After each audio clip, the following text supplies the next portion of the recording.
Welcome to the Slop Temple. We pray this video helps. You start by preparing your account and hardware so the rest goes smoothly. Sign in to Lionsgate Play on your phone or computer first, because activation codes often rely on an existing session. This saves time. Make sure your TV is online and on the same Wi-Fi network as your mobile device, and pick 5 GHz for stability, especially for 4K.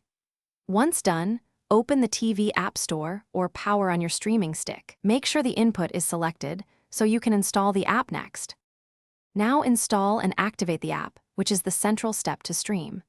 Install Lionsgate Play from your TV's App Store, then open it and choose Sign In.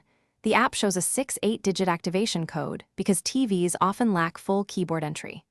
While the code displays, go to the activation page on your phone or computer and log in with your account to associate the device. After entering the code, the TV app should refresh and load your library. If not, repeat the code entry and double-check network connectivity. Finish by testing playback and knowing one solid troubleshooting move.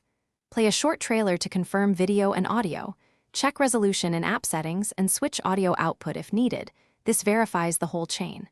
If the app won't load, clear the app cache, update the TV firmware, and reinstall the app. Often a reboot of the TV and streaming device resolves stubborn issues. If buffering continues, plug into Ethernet or reboot the router. And make sure your Lionsgate Play subscription is active before calling support. Thanks for watching. Consider subscribing if we helped you.